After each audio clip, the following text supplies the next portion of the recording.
एक बार फिर ग्रीनलैंड को लेकर अमेरिका और यूरोपीय देश फिर से आमने सामने आते नजर आ रहे हैं। इस वक्त स्विट्जरलैंड में होने वाले वर्ल्ड इकोनॉमी फोरम में पूरी दुनिया के लीडर इकट्ठा होने वाले हैं। वहीं अमेरिकी राष्ट्रपति डोनाल्ड ट्रंप ने भी स्विट्जरलैंड के दावोस में होने वाले इस वर्ल्ड इकोनॉमी फोरम के लिए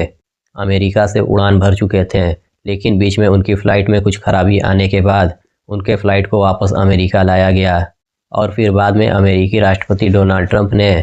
दूसरे फ्लाइट में बैठकर स्विट्ज़रलैंड के दावोस शहर पहुंच चुके हैं। आपको बता दें कि इस वक्त स्विट्ज़रलैंड के दावोस शहर में वर्ल्ड इकोनॉमी फोरम की मीटिंग चल रही है और इस वक्त दुनिया के बड़े बड़े लीडर इस मीटिंग में हिस्सा लेने के लिए पहुंच रहे हैं।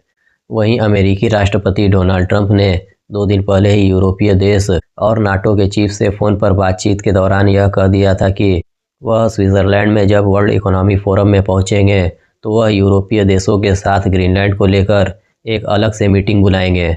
जिसमें अमेरिका यूरोपीय देश और नाटो संगठन के साथ ग्रीनलैंड को लेकर अपनी बात को रखेगा। ट्रंप ने साफ कहा है कि वह यूरोपीय देशों से बात करके ग्रीनलैंड को अपने कब्जे में लेना चाहते हैं। ट्रंप ने यूरोपीय देशों को चीन और रूस का डर दिखाते हुए कहा है कि अगर अमेरिका ग्रीनलैंड पर कब्जा नहीं करेगा तो आने वाले वक्त में चीन और रूस ग्रीनलैंड पर कब्जा कर लेंगे और यूरोपीय देशों के पास इतना ताकत नहीं है कि वह चीन और रूस का सामना कर सके। उसके लिए यूरोपीय देशों को अमेरिकी मदद की ज़रूरत पड़ेगा।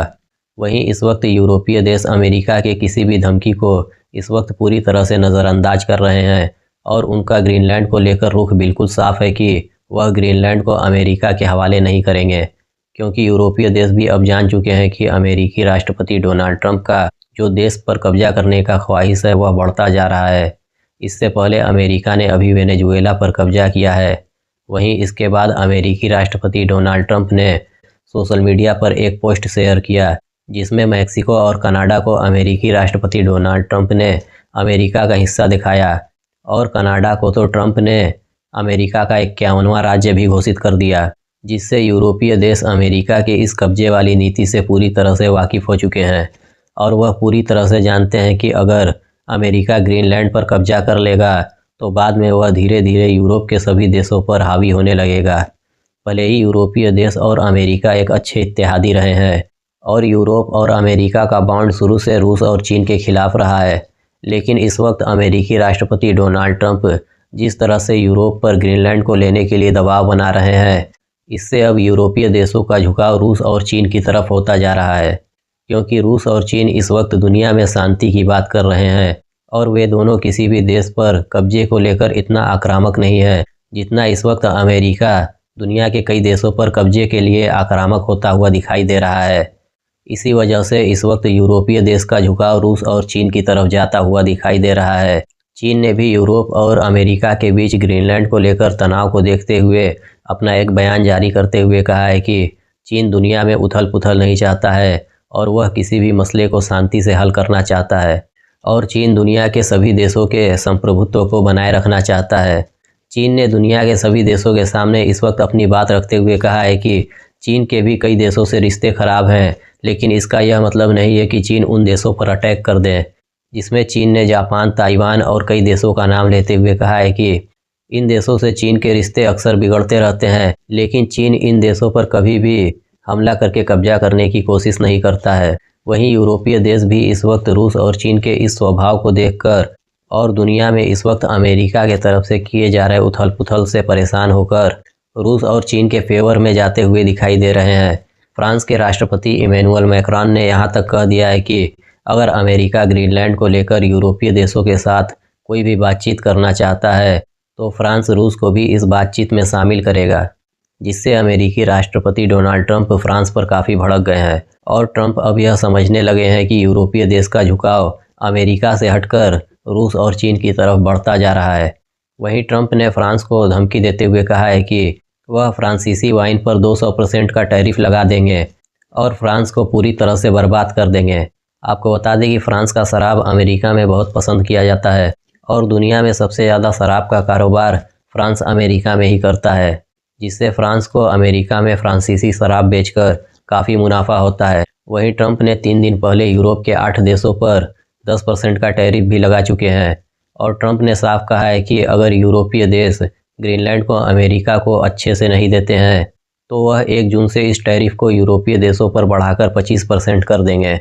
इस वक्त ट्रंप के टैरिफ और कब्जे वाली नीति को देखकर अब यूरोपीय देशों का भरोसा अमेरिका पर से उठता जा रहा है। भले ही अमेरिका यूरोपीय देशों का सबसे खास और सबसे मजबूत इत्तेहादी रहा हो, लेकिन अब हालात पूरी तरह से बिगड़ते हुए दिखाई दे रहे हैं।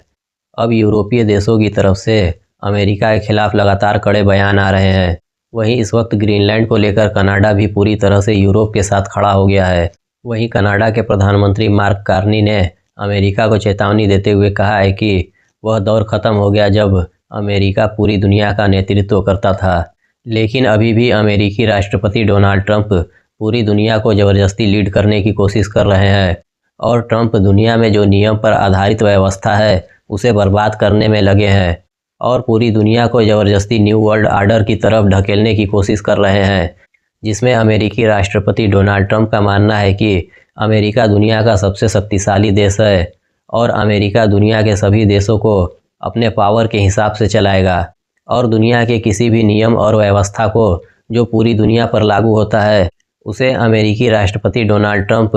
अमेरिका पर लागू होने से इनकार कर रहे हैं। मार्क कार्नी ने कहा है कि अमेरिका चाहता है कि दुनिया की जो व्यवस्था है और जो नियम है वह सिर्फ दुनिया के और सभी देश फॉलो करें और अमेरिका इस नियम और व्यवस्था को फॉलो नहीं करेगा और वह अमेरिका जब चाहे दुनिया के इस नियम और व्यवस्था को अपने हिसाब से बदल देगा। तो यह अमेरिका की सबसे बड़ी भूल है, क्योंकि वह दौर ख़त्म हो गया जब अमेरिका अपने इकोनॉमी के बल पर पूरी दुनिया की व्यवस्था को चलाता था और पूरी दुनिया में अमेरिका एक सिस्टम के तहत राज करता था। लेकिन अब वक्त बहुत तेज़ी से बदल चुका है। कनाडाई पीएम मार्क कार्नी ने यह भी एक्सेप्ट किया है कि अमेरिका के साथ साथ कनाडा भी पहले अमेरिका के नक्शे कदम पर चलता था और अमेरिका जिस नियम को तोड़ता था और जिस नियम को बनाता था कनाडा उसका पूरा सपोर्ट करता था। लेकिन अब वह दौर नहीं है और कनाडा दुनिया की व्यवस्था के साथ खिलवाड़ होने नहीं देगा और वह अमेरिका के किसी भी गलत नीति के खिलाफ खुलकर दुनिया के सामने खड़ा होगा। मार्क कार्नी के इतने बोल्ड बयान के बाद वर्ल्ड इकोनॉमी फोरम में हलचल मच गया है और कनाडाई पीएम मार्क कार्नी का अमेरिका के खिलाफ यह बयान पूरी दुनिया में सुना जा रहा है, जिससे अब यह साफ दिखाई दे रहा है कि अब अमेरिका के इत्तेहादी देश भी अमेरिका के खिलाफ हो चुके हैं, क्योंकि अमेरिका अब दुनिया की व्यवस्था के साथ और दुनिया के नियमों के साथ खेलना शुरू कर चुका है और वह अपने ऊपर दुनिया की व्यवस्था और दुनिया के नियमों को लागू नहीं होने दे रहा है। यह नियम और व्यवस्था सिर्फ अमेरिका चाहता है कि दुनिया के और देश फॉलो करें और अमेरिका अपने हिसाब से दुनिया में नए नियम बनाएगा और नियम को जब चाहे उसे तोड़ देगा। तो अमेरिका के इस करतूत और माइंड गेम का कनाडाई पीएम मार्क कार्नी ने जिस तरह से पोल खोला है, इससे मार्क कार्नी का दुनिया के सभी देशों में काफ़ी तारीफ हो रहा है और उनका वर्ल्ड इकोनॉमी फोरम में दिया गया यह बयान पूरी दुनिया में वायरल हो रहा है। वहीं इस वक्त पूरी दुनिया में अमेरिका के खिलाफ इस वक्त गुस्सा का माहौल देखा जा रहा है और वो सभी देश भी जो पहले अमेरिका के इत्तेहादी थे वह भी अमेरिका के खिलाफ होते दिखाई दे रहे हैं। अब अमेरिका के इत्तेहादी देशों को भी यह समझ में आ रहा है कि अमेरिका दुनिया के नियमों से खेल रहा है और वह किसी भी इंटरनेशनल नियम और लॉ को फॉलो नहीं कर रहा है, जिससे अगर ऐसा ही चलता रहा तो आने वाले वक्त में अमेरिका दुनिया की जो अर्थव्यवस्था है और एक रूल और रेगुलेशन जिस पर दुनिया के सभी देश टिके हुए हैं और फॉलो करते हैं, उसे अमेरिका जिस तरह से इग्नोर कर रहा है, इससे आने वाले वक्त में दुनिया के सभी देशों को खतरा हो सकता है।